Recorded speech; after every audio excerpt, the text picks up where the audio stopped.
nombre del Padre, del Hijo y del Espíritu Santo. Amén. Queridos hermanos, continuamos nuestra explicación de la historia sagrada, apoyándonos en el libro de San Juan Bosco.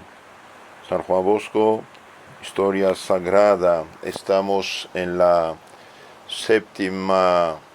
cuarta época, capítulo 6. Hoy hablaremos de la institución de la monarquía y del rey Saúl, de su infidelidad y su rechazo por Dios. Muerto Eli, el sacerdote Eli, recibió Samuel el cargo de juez y gobernó muchos años a los hebreos con intachable justicia. Anciano ya, le pidió el pueblo que antes de morir le diese un rey. El pueblo quiere un rey, quiere imitar a los pueblos de alrededor, a los pueblos paganos que tenían reyes. Al principio Samuel se negó, pero al conocer más tarde que era esa la voluntad del Señor, consintió. El primer rey de los hebreos fue Saúl, de la tribu de Benjamín. Su elevación al trono aconteció de la manera siguiente. Habiendo ido en busca de unas burras que se le habían extraviado a su padre, y no pudiendo hallarlas, fue a consultar a Samuel para que le dijera dónde podían estar. Samuel, inspirado por Dios, le hizo saber que las burras ya habían sido halladas y lo invitó a que permaneciera con él un día. Al otro día le significó que el Señor lo había escogido por el rey de su pueblo, y habiéndole ungido la cabeza con aceite, lo despidió. Eso podemos leerlo más completamente en el primer libro de Samuel, capítulo 8. En el capítulo 10 nos dice la Sagrada Biblia: cogió Samuel una redoma de óleo, la vertió sobre la cabeza de Saúl y le besó diciendo: Yahvé te unge por príncipe de su heredad. Tú reinarás sobre el pueblo de Yahvé y le salvarás de la mano de sus enemigos que lo rodean. Esto te será señal de que Yahvé te ha ungido como jefe de su heredad. Cuando hoy me dejes, encontrarás al mediodía 2 hombres cerca del sepulcro de Raquel, en tierra de Benjamín, que te dirán: las asnas que has ido a buscar han aparecido, y tu padre no piense ya en ellas, sino en vosotros. Y dice: ¿cómo haré yo para saber de mi hijo? Siguiendo tu camino, llegarás a la encina de la lamentación de Débora, y te encontrarás con 3 hombres subiendo a adorar a Dios a Betel, llevando uno 3 cabritos, el otro 3 panes, el otro una bota de vino. Entonces Samuel le da señales de que sí está escogido. Samuel, para hacer pública la elección, convoca al pueblo ante Yahvé, a Maspa, y dijo a los hijos de Israel: así habla Yahvé, Dios de Israel: yo os saqué de Egipto, os he librado de la mano de los egipcios y de cuantos reyes os oprimieron, y vosotros hoy rechazáis a vuestro Dios, que os ha librado de vuestros males, de vuestras aflicciones, y le decís: no, pon sobre nosotros un rey. Y bien, te doy, dirá el Señor, un rey, pero el rey va a tener también sus derechos sobre ustedes. Finalmente Saúl va a ser escogido, va a ser mandado a defender a su pueblo y castigar a los enemigos de Israel, pero no va a cumplir con su deber. Don Bosco dice en su resumen: Saúl, con aplauso universal, fue recibido como rey de los israelitas, y mientras siguió los sabios consejos de Samuel y permaneció fiel a Dios, consiguió memorables victorias de sus enemigos y los derrotó en repetidos encuentros. Pero cuando empezó a quebrantar las órdenes del Señor, se oscureció su gloria y su gobierno fue de mal en peor. Hasta quiso inmiscuirse en las cosas sagradas, ofrecer a Dios un sacrificio que tan solo el sacerdote debía ofrecer. Sumamente indignado por esto, el Señor mandó a Samuel que le dijera estas palabras: has obrado como necio, has desechado la palabra de Dios, por esto Él te desechará a ti, te quitará el reino y se lo dará a otro más fiel que tú. Dicho eso, Samuel se alejó llorando la muerte de Saúl, que había sido reprobado por Dios. Entonces, mientras Saúl fue fiel a Dios, fue victorioso, pero va a cometer faltas y fallas, y sobre todo va a querer ofrecer sacrificio, porque Samuel no venía y Saúl tuvo como miedo, y finalmente va a ofrecer el sacrificio. Y Saúl en ese momento aparece y le dice: tú has obrado como un necio, has fallado a Dios. Y Saúl le dice: sí, pero yo no cumplí todo lo que el Señor dijo porque tenía miedo al pueblo. Ahí es un problema grave, cuando el jefe tiene miedo a los sujetos, a sus súbditos. Ahí empiezan los problemas. Muchos padres, madres, jefes tienen miedo a sus hijos, a sus subordinados, y ahí empiezan los problemas. Si bien no imitemos el error de este pobre Saúl. Veamos un poco como explicación espiritual, comentarios espirituales. La providencia divina dispuso que se perdiesen las asnas del padre de Saúl, que precisamente Saúl fuese en busca de ellas y así se encontrase con Samuel. Por orden de Dios, Samuel ungió por rey a Saúl y como tal lo presentó al pueblo. Dios lo ordena, dispone todo según su beneplácito. Entonces aquí Dios quería anunciar por la boca de profeta Samuel la elección de Saúl. Vemos también aquí la bondad de Dios. La bondad de Dios para con el pueblo de Israel se mostró en ascender el Señor a sus deseos de tener rey. De un modo singular, colmó Dios a Saúl de gracias y le dio prueba de su amor. El mismo Saúl dijo: yo soy de la tribu más pequeña de Israel.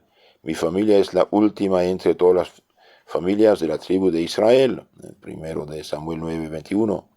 Y no obstante, a él lo escogió Dios para rey de su pueblo, y le granjeó los corazones de Israel, y le dio victoria sobre todos sus enemigos. ¿Qué más podía haber hecho el Señor para obligar a Saúl a una gratitud sin límites y a una decidida obediencia? Vemos también que Dios es justo. Saúl fue ingrato y desobediente al Señor, por lo que vino sobre él castigo de la justicia divina. Dios le desechó, retiró de él su bendición, y el trono no fue ya herencia de su hijo, sino que se concedió al futuro rey, que será David. La desgracia de Saúl tuvo su origen en la soberbia y también la envidia, cuando quiso varias veces matar a David, que había matado al enemigo terrible, a Goliat. Entonces, la desgracia de Saúl tuvo su origen en su soberbia. Con su elevada dignidad y con la victoria que Dios le había dado, se enorgulleció de modo que puso toda su confianza en sí mismo y no dio al Señor la debida gloria. Y porque Saúl se había hecho soberbio y orgulloso, no obedeció ya puntualmente al mandato de Dios y tomó para sí los mejores rebaños de los amalecitas después de haberlos vencido. La soberbia conduce a desobedecer a Dios. Después que Saúl con su gran pecado abandonó al Señor, el Señor le abandonó a él también. Dios resiste a los soberbios y da su gracia a los humildes, dice Santiago en su carta 4:6. A la excusa de Saúl que los rebaños se habían conservado para ofrecer sacrificios al Señor, contesta el juez lleno del Espíritu de Dios: mejor es la obediencia que los sacrificios. Entonces Dios había mandado por Samuel decir a Saúl de matar hasta los animales, todas las cosas del enemigo vencido. Y Saúl con su gente guardaron los mejores para ellos. Y cuando Samuel le reprocha el hecho, él dice: no es para los sacrificios, para los sacrificios del Señor, se esconde tras un asunto religioso. Samuel le contesta: mejor es la obediencia que los sacrificios. El sacrificio externo de animales, etc., es bueno y agradable a Dios cuando se ofrece con intención santa, pero mejor y más agradable a Dios es la obediencia por la que el hombre en el altar de su corazón sacrifica a Dios espiritualmente su propia voluntad. Entonces el sacrificio es real, verdadero, cuando es aceptado, cuando va con la obediencia a Dios y sacrificio de su propia voluntad. Concretamente, cada vez que pecamos, imitamos a Saúl. En los sacrificios se entrega el hombre a Dios algo de su propiedad. En la obediencia se sacrifica a sí mismo. Lo más preciso que tiene, es decir, su voluntad, el libre albedrío. El que ama a Dios ama también y cumple su voluntad santísima. Otro punto aquí acerca de la unción. En la antigua alianza, como el sumo sacerdote era un ungido del Señor, así lo era también el rey. Siendo Jesús el pontífice rey supremo, de un modo especial se le da el nombre de Cristo, que quiere decir el ungido. Cristo es el ungido. En lo espiritual, ¿qué podemos decir? Bien, Dios mismo había sido hasta el presente el rey, legislador y guía inmediato del pueblo. Ahora consiente Dios en darle un rey terreno como representante suyo para que éste gobierne el pueblo en nombre de Dios según la ley de Dios. El Señor no les concedió que ellos mismos se escogiesen un rey, sino que Él mismo lo constituyó para mostrar que Él era y continuaba siendo su Señor supremo. Dios instituyó el reinado en Israel para agrupar las tribus en una unidad nacional, una misma nación, mejor que lo había estado bajo el gobierno de los jueces. 2. Para demostrar al pueblo que, aun gobernado por reyes, solamente sería feliz cuando se conservase firme en la ley de Dios. Queridos hermanos, cuando un pueblo no obedece a la ley de Dios, no obedece a los mandamientos de Dios, bien, no es feliz. Tiene y tendrá problemas, dificultades bajo mil formas diferentes. Podemos decir que el 90% de los graves problemas actuales en la sociedad, desde la corrupción, pasando por el aborto, pasando por la inmoralidad, pasando por la destrucción de las familias, todo eso es fruto de la desobediencia a la ley de Dios.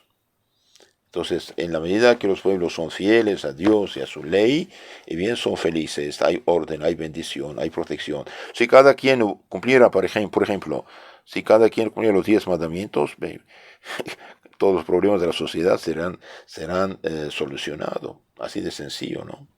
Entonces aquí Dios da un rey, sí, pero quiere decirles que el pueblo triunfa, es feliz, en la medida que observa firme la ley de Dios.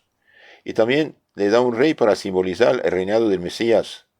Los reyes, los príncipes son tales por la gracia de Dios, es decir, están puestos por Él para gobernar los pueblos en nombre de Dios, por lo que los súbditos deben honrarlos como a representantes suyos, amarlos y obedecerles. También hay en la iglesia la autoridad eclesiástica. en las cosas espirituales, que esto también viene de Dios. De hecho, San Pedro en su primera carta 2:17 dice: temed a Dios y respetad al rey. Temed a Dios y respetad al rey. Y pide también, San Pablo piden oraciones por los dirigentes civiles, por los reyes, gobernadores, etcétera, etcétera. Ahora, por desgracia, la apostasía de las naciones cristianas nos llevó a tener estados sin ninguna referencia a Dios, o casi. En muchos lugares y países ya no hay referencia a Dios. Y esto es grave, porque queramos o no queramos, la sociedad es una criatura de Dios también, igual que los hombres, y debe obediencia a la ley de Dios, y debe honrar a Dios. Conclusión de esta historia de Saúl. Bien, debemos examinarnos a nosotros mismos para ver si somos soberbios y presuntuosos, si faltamos a Dios, si tenemos envidia de los demás, si, no sé, el bienestar, el éxito nos hace olvidar de Dios. Todas las virtudes cristianas crecen juntas. Pero cuando uno está en pecado, ya no tiene virtud, o al menos virtud sobrenatural, no. Vemos en Saúl cuán peligroso es que el hombre trate de disimular y disculpar sus pecados ante Dios y ante su propia conciencia. Saúl desobedeció a Dios y después se disculpa diciendo: dejamos estos animales por los sacrificios. Y bien miente. Bien sabía él ser mandato expreso del Señor, el que no codiciase cosa alguna de los amalecitas, pero entró en cuentas consigo y se dijo: lástima que perezcan animales tan hermosos. Sacrificaremos a Dios parte de ellos y nos quedaremos con lo restante. Bien, no. Dios había dicho que no quiere nada de esto. La majestad divina juzgó de otro modo y reprobó al rey desobediente a pesar de sus disculpas. Por eso nosotros también no debemos disculpar nuestros pecados, antes bien debemos confesarlos con arrepentimiento para que no seamos reprobados eternamente ante la justicia divina. Bien, después del Saúl tenemos un rey que va a caminar según el corazón de Dios, será el rey David. Esto lo veremos en la charla siguiente, si Dios quiere, el rey David, el joven David, escogido por Dios mediante Samuel. Queridos hermanos, si quieren conocer más mejor su fe católica, suscríbanse a nuestro canal Catecismo Católico Tradicional y traten de enviar estas charlas a sus contactos para ayudar a su prójimo. Que Dios los cuide.